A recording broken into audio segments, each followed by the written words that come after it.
Welcome, Christine E. Schulze here, aka the Elvish Author, and once again, the most loveliest Zachary. Hopefully you're only Zachary. And welcome back to another chapter reaction where we read books to you, usually the first chapter or two, to introduce you as well as ourselves to new books that we're interested in reading. However, as y'all know by now, if you're here probably, we are continuing with the reading of my Zelda fanfiction, Demon Queen. We're actually almost done. We have a couple chapters and an epilogue left. Yeah, getting there. Now, we're both very tired because we went hiking for like 6 hours yesterday, and we climbed literally everything that could be climbed in the history of ever. But let's try to remember what happened in the last chapter. You got it? I got it. Okay, what happened last time? I remember everything that happened. That's fine. Just give me anything. A new baby was born. Yeah? By Not who? the new baby, but Sakura had her baby. Sakura had her baby. Mm-hmm. My old theory is gone. I got a new theory. That he won't share. Not reveal yes He doesn't want to spoil it, so. But he no longer thinks that the baby is Ganon, which makes sense because this baby is blonde-haired and blue eyes. So. I know if it is what I think it is, that we might have some words. All right. You have anything else? No, your turn. Okay. Yeah. So Sakura had her baby. By Ghirahim. Ghirahim and Sakura have their baby. Ghirahim has his heir now. He's all kinds of like, proud and like, oh, I got my heir now. I don't need you people. Let's see. It looks like he had it out with Kome because, Kataki, the reason that the baby came so early is, again, because Kataki cast that spell, presumably to see what the sex of the baby would be, but maybe she also had some ill intent. We don't know if we really trust that. So they kind of have it out with each other. And Sakura has not named the baby yet because she says that it's tradition to wait a year and see what the baby's personality is yet. So they haven't chosen a name for him yet. And then the other thing that happened toward the end of the chapter, the girl. Yes, is this mysterious girl named Amira came. And, her and Ghirahim got frisky, because, Ghirahim can't really lay with Sakura right now for risk of harming her. She's still healing and everything. And Sakura's not a jealous type, so she's just like, yeah, whatever, do your thing, bro. And so at first he's like, well, I wonder if she sent this lady to me, but it could also be the sisters that sent this lady to him. But if so, what's the motive there? Because, Kataki's been scorned, and Kome's not a super big fan either. So, there's that mystery as well that has cropped up toward the end of this book, which is interesting, isn't it? Yep, new character. But yeah, so now we're going to read chapter 11, so strap on your elf ears, and I don't know, we need to pop in some elf brains for this one, because we're not awake enough for this, okay? We got to pay attention. And get ready to listen to chapter 11 of Demon Queen. Ghirahim marched the corridors of the fortress with renewed spirits. Bursting into Sakura's chambers, he grinned broadly to see her in a rocking chair, holding their son, and singing softly to him. I'm glad to see you out of bed at last, he said. Sakura looked up with a smile. I'm glad to be out of bed at last. You look stronger already. Ghirahim drew up the footstool from the end of the bed and sat before her. There's a bit of color again. He touched her cheek.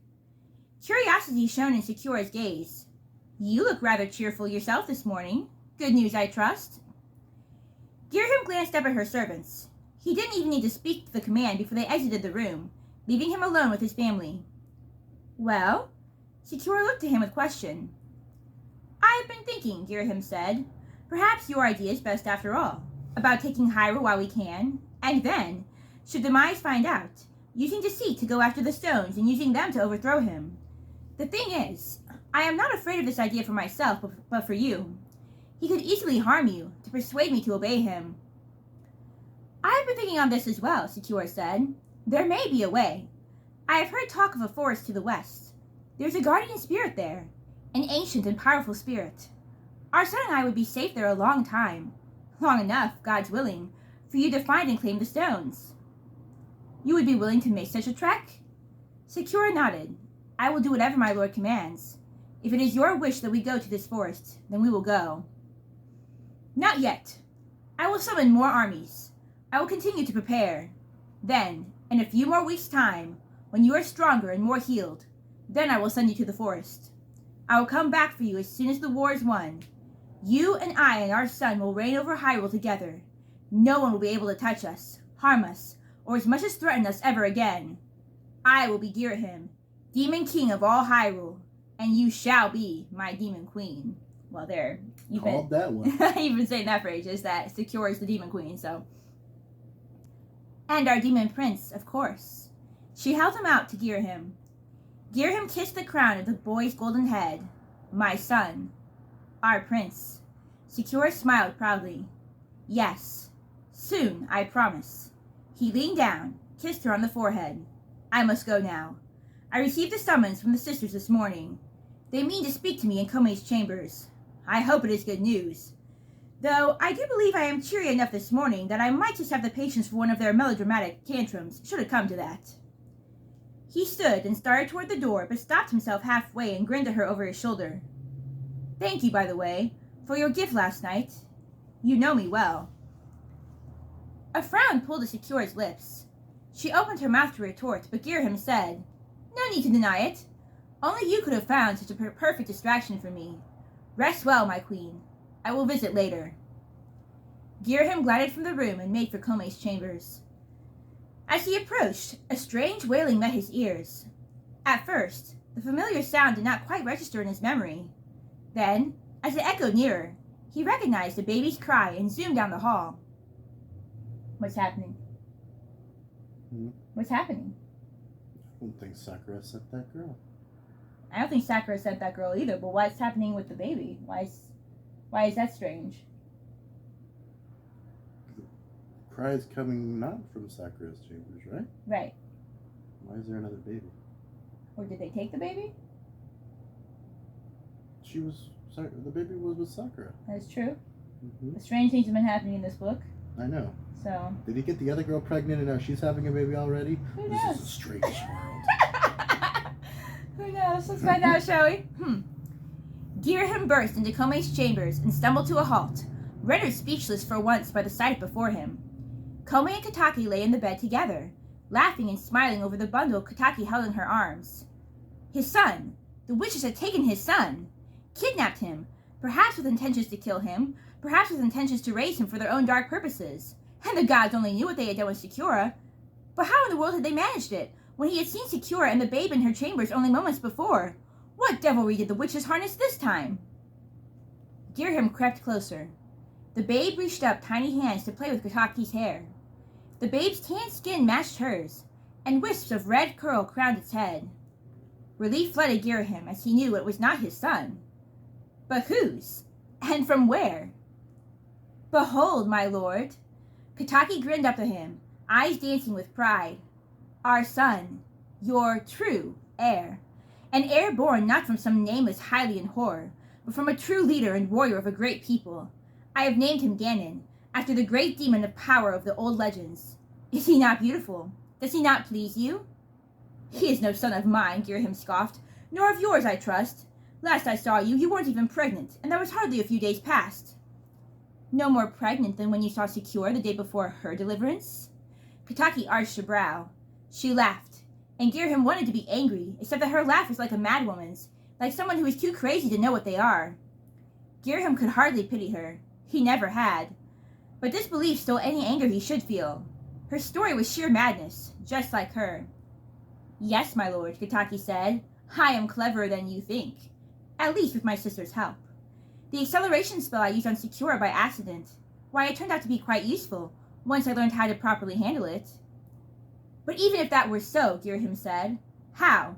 How could the child be mine if you would claim to be barren? Shock flashed across Kataki's face. She glanced with question at Komei, whose expression had grown solemn. Then, looking back at Ghirahim, Kataki said, I am barren.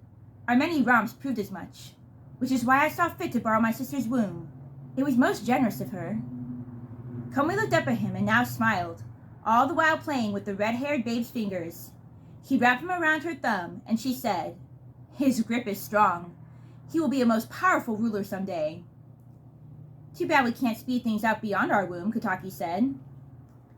As the sisters continued to look at him, Their grin was strangely familiar, as was the seductive curve of their bodies as they lay on the bed, sprawled comfortably, without a care in the world. Their gaze beckoned him with an unconcealed laughter, as if mocking or luring him, or maybe both. Finally, the image flashed in his mind as the sight of them blurred, and he realized. Amira, the mysterious lover from a few nights back. Comey nodded. Looks like you're cleverer than we thought as well, though not as much as you should be, had you wanted to avoid all this trouble. Ghirahim sneered.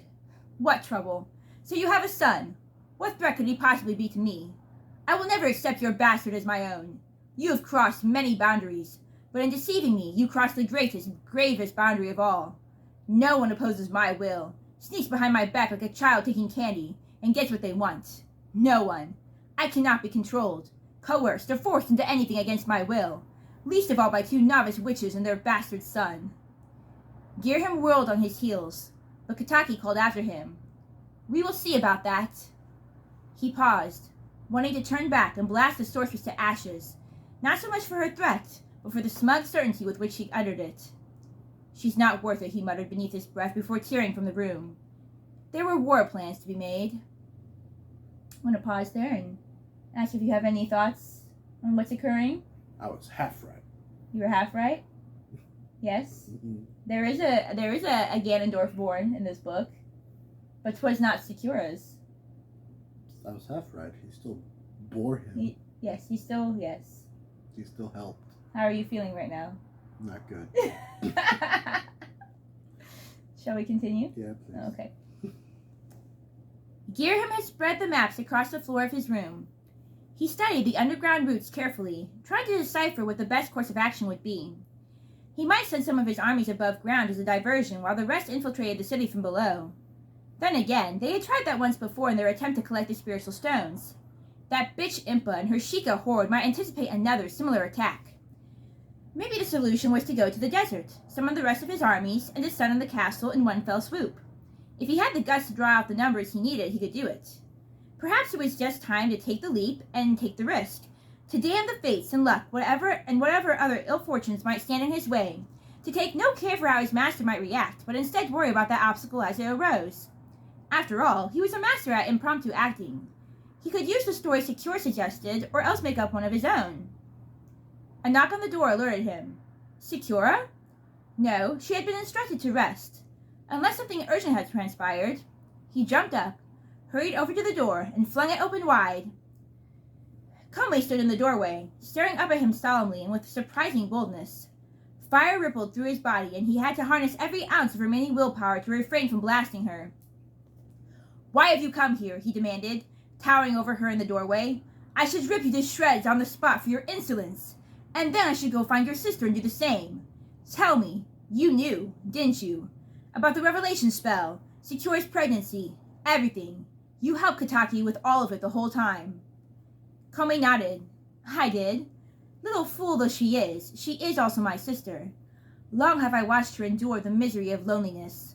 I thought only to help her. I meant no harm against the Hylian brat. I have no personal spite against her. I induced Kataki with a fever, and left her to create the revelation spell. Whether she messed things up and harmed the servant girl on purpose, I know not. I doubt it, as I feel like she would never have induced your wrath on purpose. And yet, after she knew the truth about Sakura's pregnancy, I wonder what her intentions truly were then. Ghirahim shook his head and sneered. You humans disgust me. Even you and your sister, with your ancient magical blood. You would squander it on your pathetic, petty desires. The gods wasted their magic when they spent it on the likes of you. And is that how you feel about her? Comey folded her arms across her chest and looked Ghirahim straight in the eye. Is Sakura not some pathetic whim that you gave into, as though you were a human helpless to your desires? Sakura is special, Ghirahim said quietly. His fist clenched and unclenched as he felt the magic of his wrath pulsing just beneath his skin, ready to be unleashed. She has a wisdom, power, and courage alien to your kind. Sometimes I misdoubt she is even human at all. It's almost like we are kin to one another, spirits trapped in this flesh, but destined for so much more. Words of high praise. It would seem she has bewitched you. Yes, even you, great demon lord. None can bewitch me, Ghirahim growled. Least of all, you and your sister, and not Sakura either, important as she may be to my mission. For I will soon be king over a great army and a great land. I will make Sakura my queen, and we shall bear more sons. That is her purpose to me, and nothing more." "Then it would not pain you if my sister meant harm against Sakura. After all, you could take up another queen. That's all she means to you anyway. A title, a breeding mare to bear you more heirs." His anger boiled over, erupting from his skin in tendrils of blazing fire and shadow. Komei leapt back into the hallway, dodging his attacks as easily as a child playing with a skipping rope, at times raising small shields of flame to cancel his out. Ghirahim stood proud, tall, but breathing hard, dumbfounded at his own anger. True, Komei had insulted his queen, made threats against her, but should he not then be angry? But this wrath boiled from somewhere deeper, somewhere he could neither define nor understand, nor fully control, which shook him most of all. "So the truth comes forth," Komei said, landing gracefully on her feet as the last of Ghirahim's fire receded. "Your actions contradict your words, Lord Demon. You care for her, whether you would will it or not.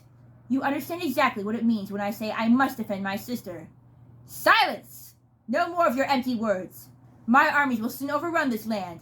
I will take the Triforce for my own, and then I will no longer have any need to continue the guise of enjoying your pathetic, weak leeching company. In fact, even now, I have no purpose to keep you or your sister alive. You are both treacherous wenches." In a single stroke faster than lightning, he drew his sword and hurled a ball of black flame at Komei. Komei raised her hand, caught the fire, and crushed it in her hand. Smoke rose from her closed fist, and she said, "We're not wenches. We're witches. Don't look so surprised. We've been practicing, and it's our new magic that will destroy everything you love if you don't listen to me. Much as I hate you, I didn't come here to fight, but to warn you." "No one threatens me," Ghirahim raged. "I am the Demon King." Ghirahim surged at Komei, who flew up into the air just in time. When she landed again, she wielded two curved blades, one in each hand. Their silver glistened in a show of their razor-sharp quality, and as she muttered a spell, purple-orange flames danced along their half-moon curve. Komei leapt at Ghirahim, spinning mid-air, and the blazing embers sprayed in all directions like tiny darts. Ghirahim batted them back with his sword and danced between them. Komei spun at him again, but this time he countered with his blade, twisting around and knocking first one, then both swords from her hands. She staggered, then stood to her feet, glancing up at him bewildered. Fire formed in the palms of her hands as Ghirahim raced toward her, sword raised.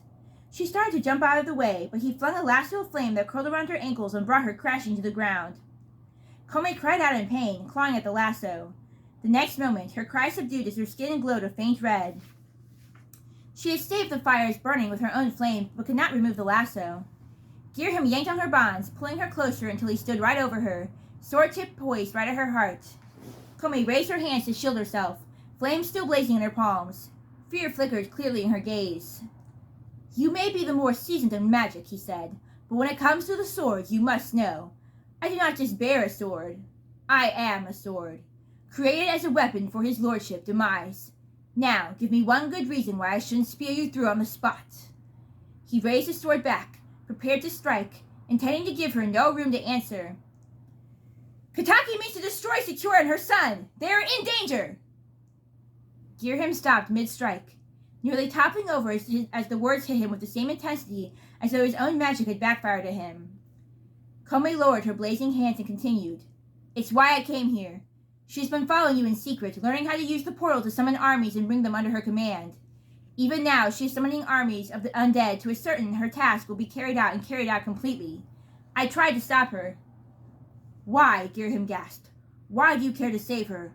Why would you dare to oppose your sister that way? I have never understood the bond of blood of her spirit, but I know its strength. I've seen it in the two of you. So why?"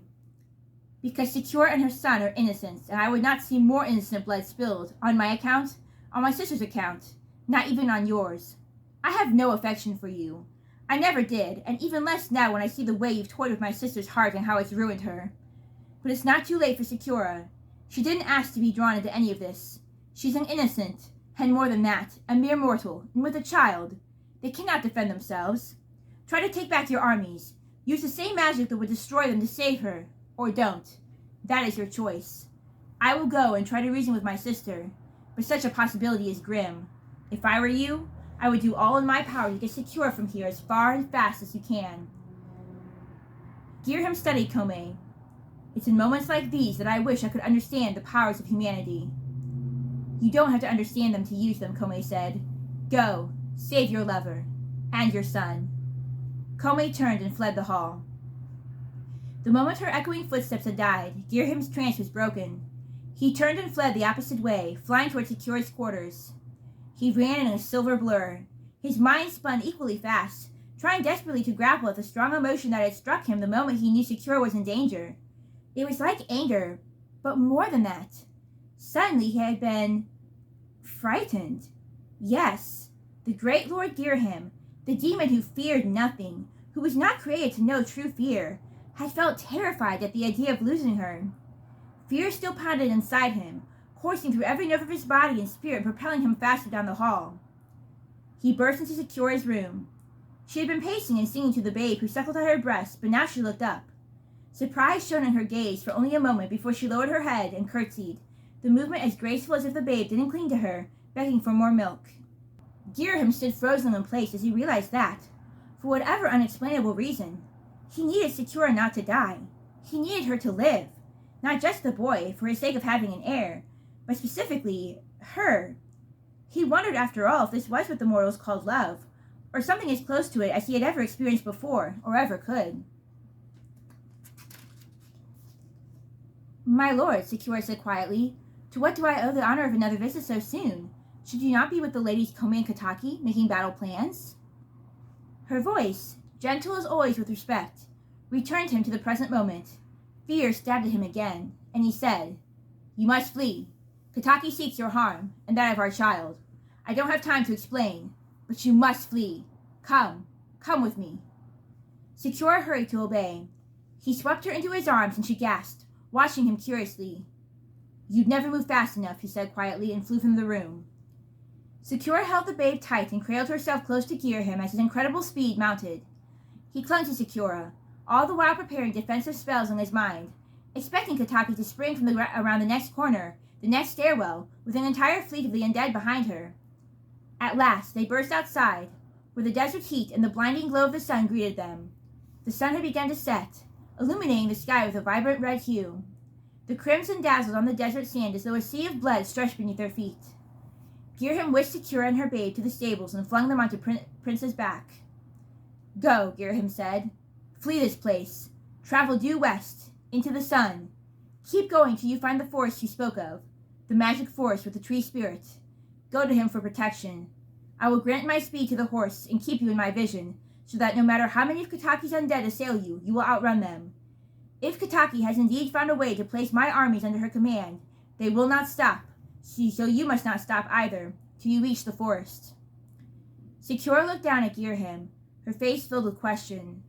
As usual, she kept her wonderings to herself. A desire to satiate them this once, to tell her how he suddenly felt, even though he didn't fully understand that feeling, reverberated in his heart. Sakura, A loud explosion and blinding white-blue light stole the words from him. The horse reared, and Sakura shielded the babe who screamed. Ghirahim muttered a charm to calm the beast and untied the reins. Sakura's gaze widened, and Ghirahim jerked his head in the direction of her gaze. The stable doors had been ripped off their hinges. Kataki hovered in the doorway, leading hordes of the undead and foul beasts, reanimated corpses, Stalfos, moblins, goblins, and nameless countless others, Ghirahim's armies. A smirk crossed her lips, and triumph illuminated her maddened gaze. She raised her hand, and with a flick of her wrist, the armies poured inside, surging straight for Sakura. Go, now, Ghirahim yelled, even as Sakura spurred the horse into action.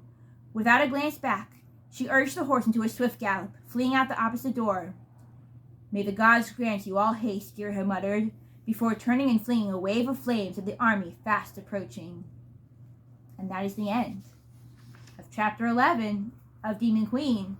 And we have only Chapter 12 and the epilogue to go. What do you think? What do you think? Everything just escalated that man. It was like boom, boom, boom, boom, boom. Yeah. But Ghirahim's getting his butt kicked. So do you want to talk about Sakura's son now, do you think? No, I don't want to. Well, what do you think? What do I think? Or you want to wait till the end of the book? Yeah. We can wait till the end of the book. It's interesting to me, though, that we just we just watched a video about Zelda, and one of the things they mentioned was Ocarina of Time and the Great War. Mm-hmm. that occurs right before those the events of Ocarina of Time take place, and that's all I really want to say about that. No, I thought about that too. So, That part anyway, is cool. yeah. Other stuff you're doing. So yeah, do we have any really closing remarks on this? No, can't wait to chapter 12. We're so close to the end that I think at this point you all guys have to stay tuned for the end. We will probably read chapter 12 and the epilogue next week and sense. just like close it out. Yeah. But yeah, guys, so happy watching, happy reading, and stay tuned for next week's episode of Demon Queen. Toodles.